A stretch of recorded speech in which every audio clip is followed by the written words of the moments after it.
Rapat yang efektif akan menghasilkan keputusan dan solusi yang efektif. Assalamualaikum warahmatullahi wabarakatuh. Pagi rekan-rekan pejuang RSP, bagaimana kabarnya hari ini? Selalu semangat dan terus gaspol capai target ya.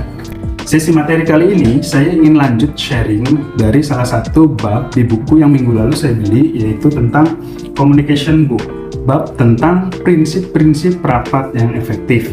Mengapa saya mengambil materi ini? Karena rapat adalah aktivitas utama di level manajemen untuk mendapatkan informasi, menyerap aspirasi, dan mendapatkan solusi. Terkadang, sadar atau tidak, kita merasa berada suatu rapat adalah kegiatan yang membosankan dan membuang-buang waktu. Setelah itu, kita sudah rapat begitu lama dan seringnya terlalu lama juga, pada saat eksekusi tidak efektif. Apa yang sudah disepakati di rapat tidak diterapkan atau bahkan diabaikan, seperti melakukan hal yang sia-sia, bukan? Nah, bab tentang rapat ini diawali oleh statement Seth Godin, seorang pengusaha, penulis dan pembicara publik yang mengklasifikasi rapat menjadi 3 jenis. Yang pertama, yaitu rapat yang isinya tentang informasi. Rapat yang bersifat satu arah dan pesertanya hanya mendapatkan informasi saja. Mau informasinya suka atau tidak, biasanya rapat ini berisi tentang pengumuman-pengumuman.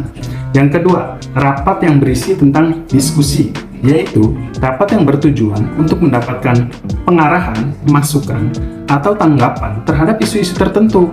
Rapat ini biasanya untuk mendapatkan solusi terbaik dari setiap masalah atau solusi yang harus diputuskan bersama-sama. Ketiga, jenis rapat izin yang biasanya untuk meminta izin atas suatu keputusan atau salah satu pihak mengusulkan sesuatu dengan harapan pihak lainnya menyetujui, biasanya kepada pihak-pihak yang memiliki hak dan kekuatan untuk mengatakan tidak. Yang paling menjemukan dari suatu rapat adalah adanya rasa frustasi, karena saat rapat adalah menyatukan peserta yang terdiri dari orang-orang yang pemikirannya berbeda-beda, belum lagi ngotot-ngototannya dan debat kusir yang terjadi di dalamnya. Ini membuat orang jadi stres saat rapat, apalagi bagi yang intensitasnya sering melakukan rapat. Nah, agar tidak stres saat rapat, buku ini memaparkan 4 prinsip rapat yang efektif. Sebelumnya, bab ini juga menjelaskan tentang hukum Parkinson, yaitu suatu teori produktivitas yang dipaparkan oleh Cyril Northcote Parkinson, seorang penulis berkebangsaan Inggris yang menulis 60 judul buku tentang produktivitas. Hukum Parkinson ini menyatakan pekerjaan akan memanjang hingga memenuhi waktu untuk menyelesaikannya seiring dengan deadline yang ditetapkan. Artinya, pekerjaan itu bisa diselesaikan bukan berdasarkan pada tingkat kompleksitas pekerjaan, tetapi lebih kepada waktu yang kita berikan. Apabila kita menargetkan 1 hari, pekerjaan biasanya akan selesai dengan waktu 1 hari juga. Begitu pula dengan pekerjaan yang sama, apabila kita menetapkan waktu 1 minggu untuk menyelesaikannya, maka pekerjaan tersebut akan selesai dalam waktu 1 minggu.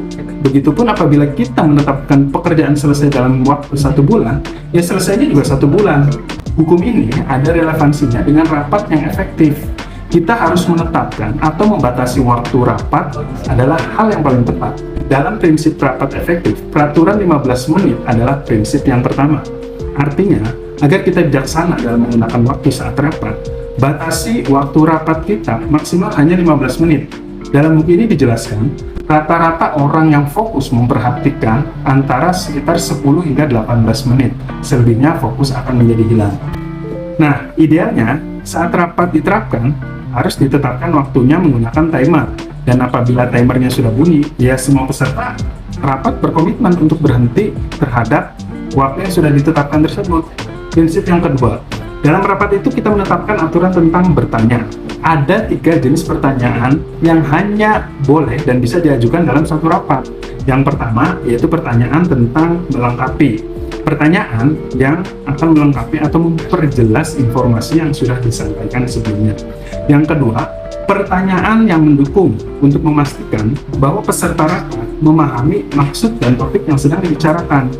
Yang ketiga, yaitu pertanyaan yang akan didebat, entah suatu pemahaman atau suatu informasi yang kita ketahui untuk mempertegas posisi kita dalam satu rapat atau menentang pihak lainnya di rapat tersebut.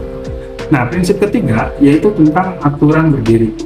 Metode berdiri pada saat rapat ini digunakan untuk setiap rapat yang membutuhkan keputusan yang cepat. Karena dengan berdiri saat rapat, orang cenderung akan lebih sigap dan efektif dibandingkan dengan rapat duduk yang akan membuat orang cenderung bersikap malas dan skeptis.